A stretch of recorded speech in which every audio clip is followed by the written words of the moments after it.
기도하시겠습니다. 우리 아버지 하나님 감사합니다.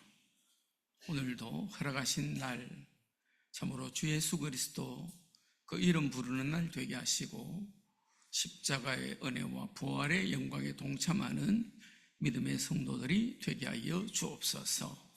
오늘도 우리가 하나님의 말씀을 통해서 참으로 이 시대에 살아갈 우리들에게 주시는 음성을 듣길 원하고 현장에서 승리하는 믿음의 사람 되기를 원합니다. 우리에게 참으로 은혜 허락하여 주실 줄 믿습니다. 예수 그리스도 이름으로 기도하옵나이다. 아멘. 계속 성경을 이제 우리가 정독을 하고 있죠. 하는 중에 다니엘서 본문이 이제 지나갔습니다. 다니엘서를 정독을 하는 중에 사실 잘 아는 내용인데 오늘 본문은 다른 본문을 택할까 하다가 그래도 마음이 오늘 이 말씀 속에 잡혔습니다. 히브리서 11장에는 믿음을 그렇게 설명을 합니다. 믿음은 바라는 것들의 실상이요 보지 못하는 것들의 증거니 선진들이 이로써 증거를 얻었느니라. 믿음으로 모든 세계가 하나님의 말씀으로 지어진 줄을 우리가 아나니 보이는 것은 나타난 것으로 말미암아 된 것이 아니니라. 무슨 말이냐니까 우리가 보통은 눈에 보이는 것이 전부라고 생각을 합니다. 그렇지 않다는 거죠. 눈에 보이지 않는 것이 더 중요합니다. 여러분 그런 경험 없습니까? 아니 연애를 하는데 아니 당신이 날 사랑하냐 안 사랑하냐 그럴 때 뭐라 말합니까? 사랑하지. 그걸 내가 보여줄 수도 없고 내가 보여줄 수 있으면 내 가슴을 탁 열어서 보여주면 되겠는데 안 보이죠. 우리 영혼은 어디 있나요? 그래서 우리는 사나 죽으나 아무 상관없는 똑같은 존재입니까? 천지차이잖아요. 죽은 사람은 영혼이 떠난 거죠. 영혼이 떠난 사람은 장래 추루입니다. 흙에서 왔으니 흙으로 돌려보냅니다. 그런데 살아있는 생명을 그렇게 하는 법은 없죠. 살아있는 사람을 흙에다 묻으면 큰일 납니다. 그만큼 우리가 영혼을 가졌다는 것은 중요한 겁니다. 마찬가지로 하나님도 눈에 안 보입니다. 근데 그 하나님이 지금도 일하고 계시는데 말씀을 따라서 역사하십니다. 그래서 히브리 11장 3절도 말씀드렸는데 믿음으로 모든 세계가 하나님의 말씀으로 지어진 줄을 우리가 안다. 아니 뭐 하나님이 어떻게 천지를 창조했다고 말도 안 되는 소리를 한다 그렇게 말하지요. 그런데 성경은 창세기 1장 1절에 분명히 선언합니다. 태초에 하나님이 천지를 창조하시니라. 하늘과 땅 모든 천지 만물은 하나님이 창조하셨습니다. 저와 여러분은요 하나님이 창조하셨습니다. 물론 엄마 아빠가 낳았죠. 저도 이제 할아버지가 됐잖아요. 한 번씩 이렇게 사진을 보내줍니다. 볼 때마다 얘가 누구 닮았을까? 정말로 좀 닮았나? 우리 아들 별로 안 닮은 것 같은데 그렇게 해석을 합니다. 근데 그 엄마는 누굴 닮았어요? 그 엄마는 누굴 닮았죠? 아담과 하와를 닮은 거예요. 아담과 하와는 누굴 닮아요? 창세기 2장에 보니까 하나님의 형상대로 우리의 모양대로 맞습니까? 하나님께서 그렇게 우리를 만드셨어요. 그래서 전부 다 귀한 사람들입니다. 멋있는 사람들이에요. 믿음에 대해서 얘기를 했는데 이 다니엘의 믿음의 크기가 어느 정도 되느냐? 에스겔서 읽었습니까? 잘 읽어봤습니까? 그전에도 알지만은 이 해석이 잘 안 되는 그런 마음이 있었어요. 에스겔서 14장 13절 14절에 보면은 그런 말이 있습니다. 하나님이 범죄한 사람들에게 징계를 해서 그 나라의 사람도 짐승들도 그 나라에서 끊는다 할 때에, 그때에 노아, 다니엘, 욥 이 세 사람이 있어도 그 사람이 자기 믿음으로 자기들은 구원받을지 몰라도 다른 사람 못 살린다. 에스겔 14장 그렇게 말씀하고 있어요. 노아는 언제 사람이에요? 그야말로 노아 방주 아주 오랜 옛날 사람입니다. 욥은요? 아브라함 시대 사람입니다. 아브라함과 같은 시대 사람이에요. 다니엘은요? 에스겔서를 기록하던 그 시대가 다니엘보다는 좀 빠릅니다. 다니엘보다는 나이가 좀 많아요. 다니엘은 포로로 잡혀갈 때 어렸습니다. 나이가 아마 한 17살이나 됐을 겁니다. 그래서 왕궁에서 2년 동안 훈련받아서 이렇게 왕 앞에서 심부름하는 사람 되었잖아요. 그때서나 이제 한 20살쯤 된 거예요. 에스겔은 그때 나이 많은 사람이었어요. 아주 많은 건 아니고 다니엘보다 많습니다. 근데 그 에스겔서를 기록을 하면서 하나님 말씀을 기록하면서 노아 얘기하고 욥 얘기하는데 그게 다니엘도 얘기를 해요.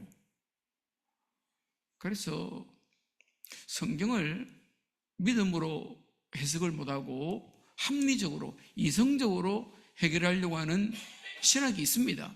그 사람들은 그렇게 말합니다. 이 다니엘은 다니엘서의 다니엘이 아니야. 생각해봐. 노아가 언제 시대 사람이야? 욥이 언제 시대 사람이야? 그러면 거기 말하는 다니엘도 그 비슷한 시대 사람이겠지. 다니엘서의 다니엘이 아니야. 그렇게 합리적으로 해석하려고 하는 사람이 있습니다. 저는 그렇게 해석하지 않습니다.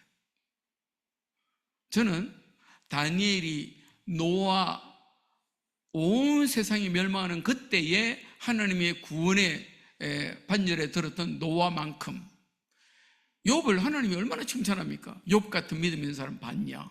이렇게 칭찬할 만큼 하나님이 다윗을 통해서 큰 일을 하십니다.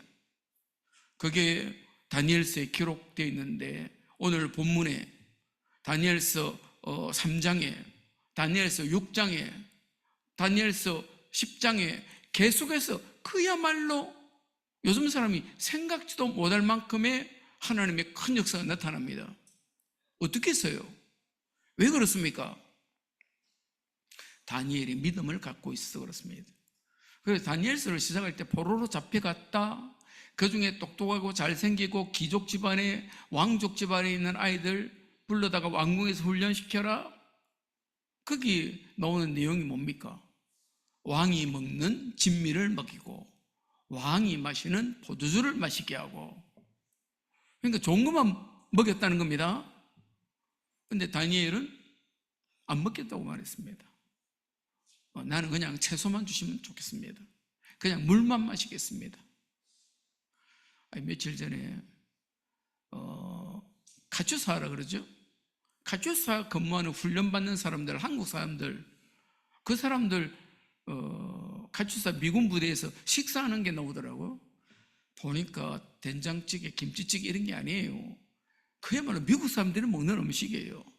근데 걔들이 뭐 20살, 21살, 22살 됐겠죠? 너무 맛있다는 거예요. 그게 비싼 음식이거든. 비싼 스테이크 먹고 하여튼 너무 맛있다는 거예요. 좋다고 밝은 얼굴로 그 식사를 하더라고. 아마 제대할 때쯤 되면 질린다 그럴 거예요. 한국 사람이 계속 그런 걸 먹고는 못 살거든요. 다니엘이 왜 그러면은 그 왕의 진미와 포도주를 거절했냐? 성경에 나와 있잖아요. 다니엘은 뜻을 정해서. 뭔 뜻을 정해요? 무슨 뜻을 정합니까? 아직 제대로 우리가 볼 때는 철도 덜 들은 20대 청년도 되지 않은 청소년인데, 우리 영훈이 아까 여기 있었는데 어디 갔어요? 영훈이가 어리잖아요. 철이 없죠? 엄마가 볼 때 아이고 얘가 언제 철 들겠나 싶을 거예요. 근데 다니엘은 그때 뜻을 정했다고 그랬습니다. 그 뜻이 뭡니까?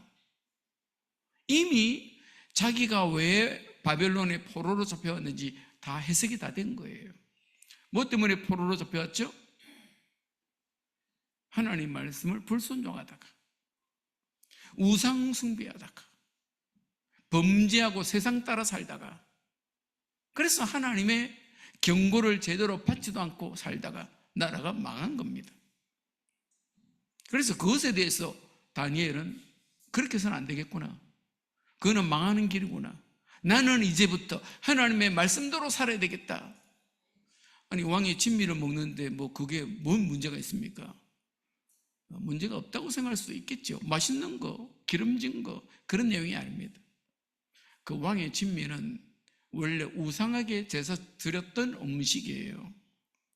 그것을 나는 먹지 않겠다고 얘기하는 겁니다. 하여튼 그것은 우상 섬기는 거하고 똑같은 행위예요. 그 시대에는. 하나님께서 이 다니엘에게 그런 뜻을 품게 하시고 믿음으로 살게 하시는데, 사실 그때의 왕이 누굽니까? 느부갓네살 왕입니다. 고 바빌로니아가 있고 신 바빌로니아가 있는데, 성경에 있는 바빌로니아는 신 바빌로니아입니다. 그 신 바빌로니아의 가장 중요한 인물이 느부갓네살 대왕입니다. 느부갓네살 대왕은 왕위에 오르자마자 바로 유다를 멸망시킬 만큼 힘있고 강한 왕이었습니다. 그런데 다니엘서 2장에 보니까 악몽을 꿉니다. 왜 악몽을 꿀까요? 늘 걱정이 돼요. 그래서 2장 1절에 느부갓네살이 다스린 지 2년이 되는 해에 느부갓네살이 꿈을 꾸고 그로 말미암아 마음이 번민하여 잠을 이루지 못한지라. 3절에도 그러죠. 내가 꿈을 꾸고 그 꿈을 알고자 하여 마음이 번민하도다. 너무 무서운 꿈을 꾼 거예요. 왜 이렇게 꿈을 꾸게 만들었습니까? 뭐 때문에요? 아니, 느부갓네살 모든 걸 다 가졌잖아요. 모든 나라를 다 이기잖아요. 그 앞에 막았을 자가 누가 있습니까? 그런데 인생이 그렇지 않죠. 늘 걱정입니다. 혹시 나를 암살할 사람이 오면 어떡하겠냐? 혹시 내가 먹는 음식에 독을 타면 어떡하겠냐? 혹 나도 모르는 사이에 내 신하들이 딴짓하면 어떡하겠냐? 늘 걱정, 근심이에요. 그러는 중에 꿈을 꿨다는 거예요. 그게 악몽입니다. 이 악몽을 꿨는데 4절에 보니까 갈대아 술사들을 다 불러 모았습니다. 이 마술사들입니다. 이 사람들은 술객들이고 점쟁이들이고 박수무당들이고, 원래 고대 사회에는 이런 점쟁이들을 국가에서 돈 주고 키웁니다. 그래서 이 사람들은 다 불러 모아가지고 말합니다. 내가 무슨 꿈을 꿨는지 네가 맞춰야 된다. 그리고 그 꿈의 내용이 뭔지 네가 해석해야 된다. 그러니까 이 박수무당들이 모여가지고 그걸 어떻게 알겠습니까? 천하에 도대체 꿈을 맞출 수 있는 사람은 아무도 없습니다. 그 꿈을 말해주면 우리가 해석하겠습니다. 근데 그 해석을, 꿈을 얘기해주고 나면 해석을 이렇게 한들 저렇게 한들 맞는지 사실인지 이제 어떻게 알겠어요? 그러니까 느부갓네살이 굉장히 지혜롭게 하는 거예요. 내가 무슨 꿈을 꿨는지도 얘기해라. 너희들이 신들과 통한다며, 신들의 뜻을 안다며, 그러면은 내가 꾼 꿈이 무엇인지도 말해라. 아무도 못 안다는 거예요. 그러면 여태까지 내 앞에서 했던 말이 뭐냐? 너희들이 여태까지 내가 주는 돈 받고 내가 주는 음식 먹고 그러면서 너희들이 신의 뜻을 안다고 말했는데 다 거짓말이지? 그 부하 그 경호 요원 아리옥에게, 건의대장 아리옥이 다 죽여버려라. 하나도 빠지지 말고 다 죽여라. 그런데 죽여야 될 대상 중에 다니엘이 있는 겁니다. 왜냐하면 다니엘도 꿈을 해석 잘하는 사람이에요. 왜 다니엘도 죽이라는 거예요? 아무리 인생이 강하고 힘이 있어도 지압가림을 못합니다. 어떻게 알겠어요? 지나간 얘기지만은 예전에 삼성의 이병철 회장님이 크게 성공하고 난 다음에 암이 걸렸잖아요. 병원에서 암이 걸려 있을 때 많은 사람들이 찾아갔습니다. 그 중에는 목사들도 있어요. 신부들도 있고 스님들도 있고 많이 찾아갔습니다. 그래서 이병철 씨가 병상에서 성경도 읽었다더라고. 그러면서 하는 말이에요. 누구든지 내 이 암병을 낫게해주면 내 재산의 절반을 주겠다. 삼성그룹 돈 가지고도 못 고칩니다. 자기가 할 수 있는 게 없어요. 보통 대부분 내가 아는 지식으로 해결할 수 있다. 내가 가진 돈으로 이 문제를 풀 수 있다. 그 돈이 자기 것입니까? 아닙니다. 아무것도 내 것이 없어요. 우리가 뭐 박사님 하지만은 실상 아는 게 없습니다. 물어보세요. 박사들한테 아는 게 뭐 있는지 물어보세요. 아는 게 없습니다. 자기 공부한 그것만 잘 알고 있습니다. 똑같습니다. 우리가 세상 인생 살았다고 나이 먹었다고 해서 경험이 있다고 해서 마치 모든 것을 다 해석할 수 있는 것처럼 일로 와봐. 내 말 들어봐. 내 말대로 해. 자기 인생도 해결 못한다니까. 우리가 요즘은 그런 사람 잘 못 봤습니다. 예전에는 연초가 되면은 토정 비결 본다고 그 구기진 책 갖다 놓고 나이 든 영감들이 가만히 깔아놓고 앉아 있었어요. 그러면 그게 또 돈 내면서 토정 비결 한 해의 토정 비결 본다고 거기 가서 돈 주고. 제가 어릴 때 부산에 살았어요. 용두산 공원 자주 갔잖아요. 용두산 공원 올라가면 세점 보는 사람이 세점. 돈 주면 새가 쪼르륵 가서 종이를 하나 뽑아와요. 그러면 그게 점이야. 무슨 새가 내 인생을 결정할 겁니까? 아무것도 해결할 수 없습니다. 하나님께서 이 느부갓네살이 자기가 가진 권세를 가지고도 자기 인생 문제를 해결하지 못해서 박수들에게 술객들에게 풀으라고 해도 못 풉니다. 안 되게 돼 있습니다. 쏘으면 안 됩니다. TV에서 누가 뭐라 그러더라. 쏘으면 안 됩니다. 제가 커피를 워낙 좋아하니까 커피를 마시면 안 된다 그러더니 어느 날 갑자기 바뀌었어요. 커피를 먹으면 암병 예방에 도움이 된다. 아니 언제 그렇게 바뀌었어요? 그새 그냥 기쁘게 즐겁게 마시면 됩니다. 무리하지 않게. 잠 안 올 만큼 마시면 안 됩니다. 잠 올 만큼 마시면 돼요. 누구는 이렇게 먹어야 된다 저렇게 먹어야 된다. 제가 당뇨 환자잖아요. 의사들 보면 사람들이 늘 말, 잡곡밥을 먹어야 된다. 맞는 말이에요. 근데 어느 날 병원에 갔는데 그 의사 하는 말입니다. 흰밥만 먹어라. 소화도 안 되는 잡곡밥 먹지 마라. 완전히 반대잖아요. 저 혼자 참고합니다. 그래. 참고합니다. 요즘 전에는 집에서 일부러 온갖 뭡니까 무슨 콩? 이런 거 사다가 좀 넣고 잡곡밥 만들어서 해먹어 봤습니다. 소화가 안 되더라고요. 요즘 흰밥만 먹습니다. 그러면서 이제 관리합니다. 그러니까 세상 말은 참고만 하는 거예요. 사람들 말은 그냥 참고만 하세요. 그게 하나님 말씀이 아니에요. 느부갓네살이 아무도 자기를 도와줄 수 없는 그때에 하나님께서 일하고 계십니다. 그래서 다 해석을 못하는데 아력이 사람들을 죽이러 나갈 때에 다니엘이 명철하고 슬기로운 말로 근위대장 아력에게 말합니다. 왕의 명령이 왜 이렇게 급합니까? 그러면서 시간을 달라고 말합니다. 뭐 때문에 시간을 달라고 그럽니까? 어디 가서 물어보러 갑니까? 기도할 시간이 필요한 거예요. 그래서 그래 조금 기다려 줄게. 그리고는 다니엘이 그 세 친구 사드락 메삭 아벳노고에게 가서 이러저러한 일이 있다. 이 문제를 해결 못하면 우리도 다 죽는다. 기도하자. 집중해서 기도했습니다. 그래 18절에 기도했는데 하늘에 계신 하나님이 이 은밀한 일에 대하여 불쌍히 여기사 다니엘과 친구들이 바벨론의 다른 지혜자들과 함께 죽임을 당하지 않게 하시기를 그들로 하여금 구하게 하니라. 그때 19절에 밤 되었습니다. 밤에 환상으로 이 은밀한 것이 다니엘에게 나타났는데 다 알게 됐습니다. 그래서 하나님 앞에 다니엘이 찬송을 드렸다. 하나님께서 그렇게 다니엘에게 꿈 해석을 잘하는 은혜를 주신 것입니다.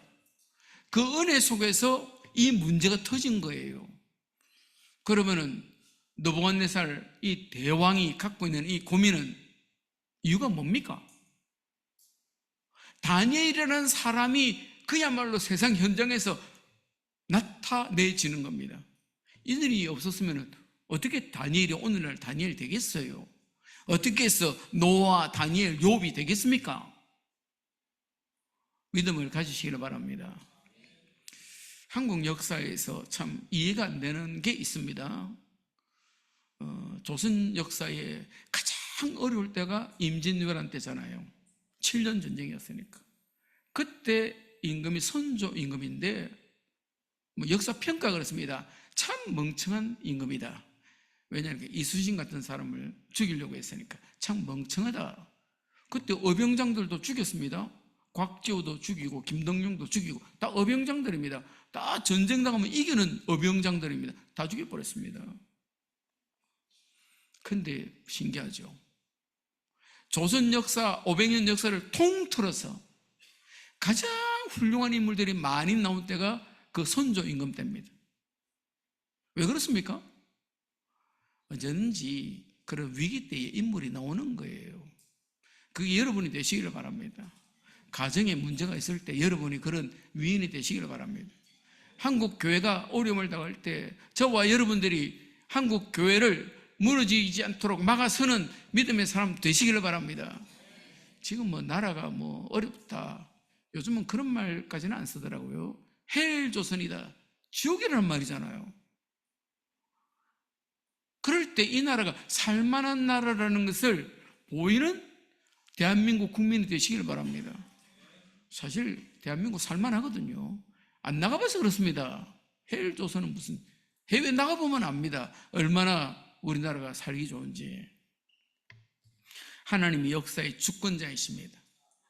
성경에 보니까 하나님께서 요셉이 노예 생활하고 감옥 생활할 때 바로에게 꿈꾸게 하셨습니다. 똑같은 장면이죠. 똑같은 장면입니다. 왜 그렇게 바로에게 무서운 꿈을 꾸게 하고 실제 역사 속에서 그런 무서운 일들이 일어났겠어요? 이유가 뭡니까? 요셉 되게 하는 겁니다. 요셉을 그 나라의 총리 대신으로 세우기 위해서 하나님이 그렇게 일하고 계신 거예요. 모든 역사의 주권은 하나님의 손에 있습니다. 모세 때도 마찬가지잖아요.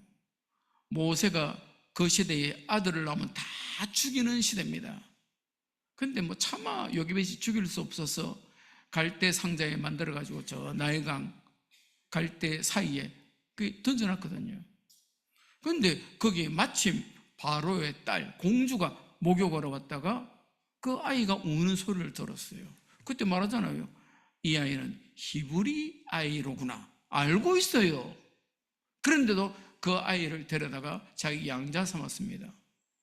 그러면은 그 아이를 던지라는 바로의 명령이 없이는 어떻게 됐겠어요?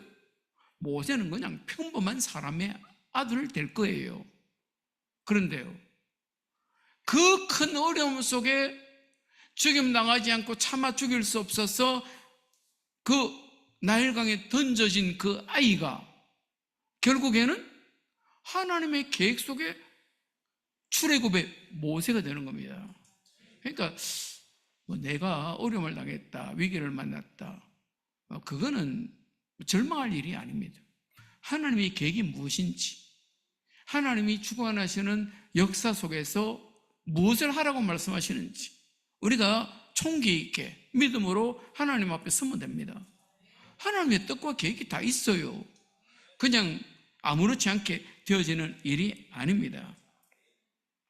하나님께서 다니엘의 기도를 통해서 다니엘이 응답을 받고 왕 앞에 나가서서 말했습니다.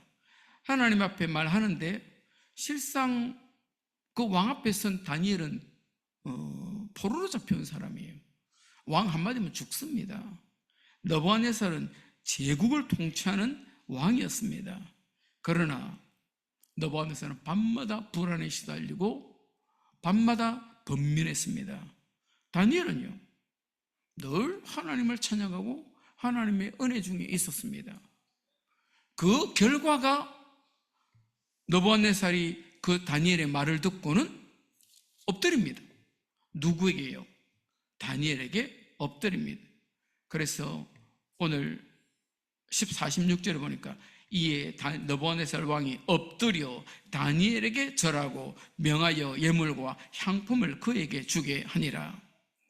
이게 엎드렸다는 내용하고 예물과 향품을 주었다는 내용은 실상 다니엘이라는 개인이 아니에요. 다니엘 배후에 있는 하나님께 드린 것입니다. 다시 말해서 다니엘은 자기를 드러낸 게 아닙니다. 다니엘이 느부갓네살 왕에게 가서 이 말을 할 때도 마찬가지 아닙니까? 26절 왕이 대답하여 벨드사살이라 이름한 다니엘에게 이르되 내가 꾼 꿈과 그 해석을 네가 능히 내게 알게 하겠느냐? 내가 할 수 있습니다. 그래야 되죠. 보통은 내가 원래 이런 걸 잘합니다. 그렇게 하지 않습니다. 27절에 다니엘이 왕 앞에 대답하여 이르되 왕이 물으신 바 은밀한 것은 지혜자나 술객이나 박수나 점쟁이가 능히 왕께 보일 수 없어되 오직 은밀한 것을 나타내실 이는 하늘에 계신 하나님이시라. 요셉도 똑같죠. 요셉도 바로 앞에 가서 똑같이 합니다.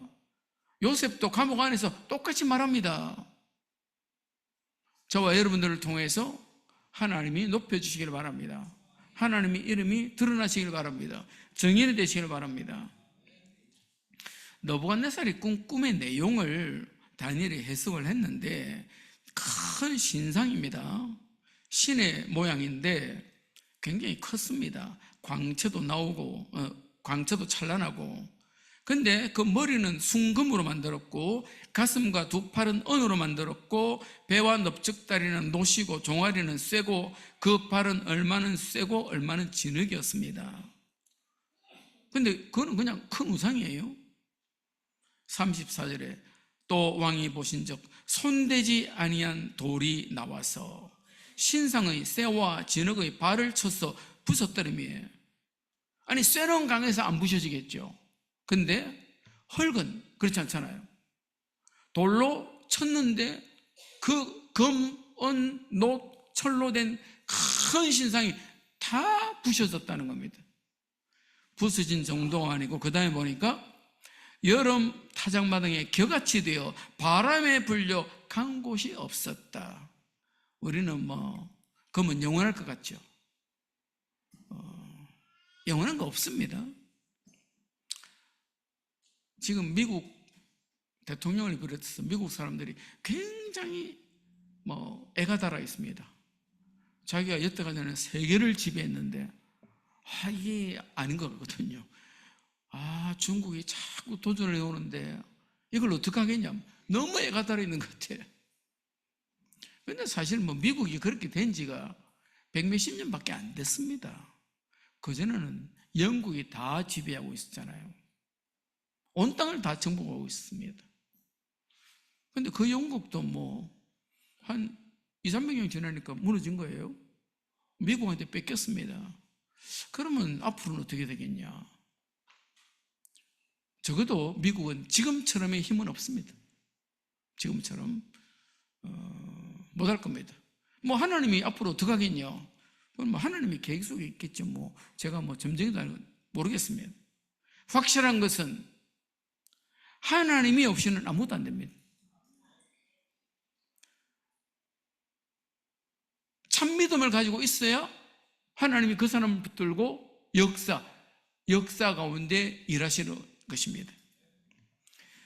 그래서 34절에 손대지 아니한 돌, 이것이 무엇인지 해석을 하는데 이미 해석 다 끝나 있습니다.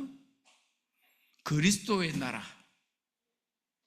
왜냐하니까 이걸 해석을 합니다. 금으로 된 나라는 바벨론, 그 다음에요 은으로 된 나라는 바벨론을 이어서 나오는 페르시아, 그 다음에 노수로 된 나라는요 그 이어서 나오는 페르시아 다음에 나오는 헬라, 그 다음에는요 헬라 제국이 나중에 로마가 되죠. 그런데 성경에 나오지만은 그 로마 제국이 어떻게 됩니까? 복음의 나라 되잖아요. 아무리 강해도 하나님의 떠인 돌, 여기 오늘 보면은 떠인 돌이라고 말하지 않았는데 그 전에 성경에 떠인 돌이에요. 저절로 떠서 그 쇠와 흙으로 세워진 발을 쳤어요. 그 강한 나라도 다 무너져요. 그리고요 우상을 친 돌은 태산을 이루어 온 세계에 가득하였나이다. 이게 하나님의 나라입니다. 이게 복음으로 이루어진 하나님의 나라예요. 복음으로 시작된 나라가 굉장히 보잘것없었죠. 마가다락방에서 제자들이 숨어 있었잖아요. 근데 거기서부터 시작된 기도 생활이, 하나님의 말씀의 언약이 힘이 있어서 온 땅을 정복했습니다. 그래서 오늘날 복음이 전파되지 않은 곳이 없잖아요. 우리가 12제자로 시작된 그 하나님의 복음 운동이 온 땅 살릴 하나님의 나라 운동이라는 사실을 믿으시기를 바랍니다. 그래서 우리는 언제든지 하나님의 말씀 붙들고 언약 따라 기도해야 됩니다. 마가다락방에 모인 제자들이 부활하신 주님의 말씀을 따라서 오로지 기도하기에 집중했습니다. 언젠지는 몰라요. 성령 보내시겠다고 약속하고 있습니다. 기도해보니까 14일 만에 끝났지만은 하나님께서 말씀을 붙들고 전념하여 기도한 마가다락방 교회를 통해서 하나님의 일들을 이루시는데 로마 황제도 못 막았습니다. 그 유명한 유대 사상도 못 막았습니다. 헬라 철학도 못 막았습니다. 막을 자무도 없습니다. 지금도 마찬가지입니다. 권세 있는 사람들이 복음을 막을 수 있을 것처럼 보이지만은 못 막습니다. 요즘 물론 워낙 우리가 많은 전 세계 일들을 다 볼 수 있는 시대가 돼서 그렇지만은 인도에도 하나님의 복음 운동이 어마어마하게 일어납니다. 인도는요 힌두교가요 지금 모디 총리도 그렇고 교회를 막 불태웁니다. 기독교인들을 막 죽입니다. 그런 뉴스가 한 번씩 나오죠. 그런데 인도에 30만 모이는 교회 있습니다. 10만 모이는 게 있습니다. 그 사람들이 한국에, 그 목사님들이 한국에 와서 큰 교회 다 돌아다니면서 하는 말입니다. 한국 교회가 영적인 힘을 회복해야 되지 않겠냐. 참 도전입니다. 한국 교회가 전 세계에 어마어마한 영향을 끼쳤거든요. 그런데 그 역사들이 지금 인도 안에서 나타납니다. 파키스탄은 무슬림 국가잖아요. 무서운 나라입니다. 그런데 거기 하나님의 복음 운동한다고 모여라 하니까 목사들만 500명이 왔어요. 그 목사들이 자기 교인들까지 데려와서 5,000명이 모였습니다. 대단하죠? 하나님의 복음 운동이 그렇습니다. 저는 그분들의 어떤 사상은 내가 다 따라가지는 않습니다만은 아주 좀 소문난 말썽쟁이죠. 인터콥이라는 단체가 있습니다. 이 사람들은 하나님의 복음을 들고 가는데 주로 무슬림 국가들만 돌아다녀요. 그래서 죽기도 하고 별 사람 다 있죠. 제가 아는 목사님들도 좀 거기 있어서 막 다니는데 그들이 하는 말입니다.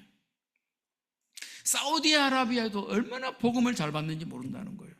우리가 생각할 때 사우디가 얼마나 그 무슬림 율법주의 국가인데 그렇지 않다는 거예요. 복음 받기 위해서 다 준비하고 있다는 거예요. 터키에도 마찬가지입니다. 하나님의 복음 운동이 힘있게 일어나고 있다는 겁니다. 한국 땅에 그냥 있으면 상상도 못할 일이에요. 하나님은 지금도 그렇게 일하고 계십니다. 어떻게 했어요? 하나님의 말씀과 하나님의 기도를 통해서. 그래서 늘 하나님의 주권에 우리가 순종하면 됩니다. 하나님이 주권을 가지고 세계복음화를 이루시고 계십니다. 우리가 지금 라오스에 우리 청년들이 간다고 몇 달 전부터 준비해가지고 이제 티켓 끊어놨다더라고. 이제는 물리지 못합니다. 가야 되는데 저는 하나님이 일하실 줄 믿습니다. 라오스를 어떤 분이 그렇게 설명을 해놨더라고. 코끼리가 100만 마리가 있대요.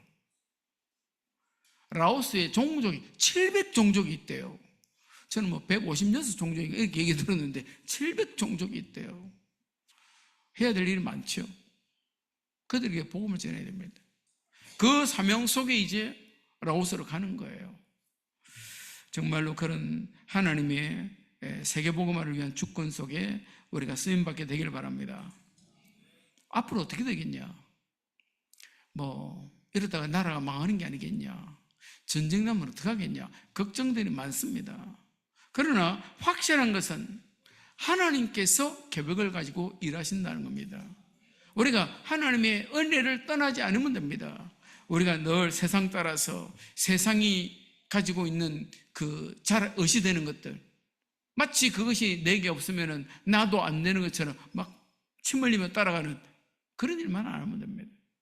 우리가 어려움을 당할수록 기도하고 위기를 만날수록 다니엘처럼 하나님의 언약 속에 있으면 됩니다. 늘 우리가 하나님의 말씀을 따라가는 일을 잘 하시길 바라고 늘 모든 문제 속에 기도해서 답을 내는 그런 믿음의 성도들이 되시길 바랍니다. 기도하시겠습니다. 좋으신 주님 감사합니다. 전능하신 주님께서 지금도 또한 앞으로도 하나님의 계획을 가지고 일하실 것이고 믿음의 사람들을 붙잡고 일하실 줄 믿습니다. 다니엘과 그 세 친구들이 비록 나이 어리지만은 그러나 하나님께서 그 어린이들이 청년들이 하나님의 언약을 붙들고 기도할 때에 꿈을 예측하는 능력도 가지고 그를 통해 느부갓네살 왕이 꿈을 가지고 번민하게 만들어서라도 하나님의 일들을 이루시는 줄 믿습니다. 우리가 마침내는 이루어질 하나님의 나라 그리스도의 복음 나라를 놓고 언약 붙들고 기도하게 하시고 우리의 걸음이 참으로 정인의 삶을 살아가는 축복이 있게 하여 주옵소서. 예수 그리스도 이름으로 기도하옵나이다. 아멘. 찬송가 585장을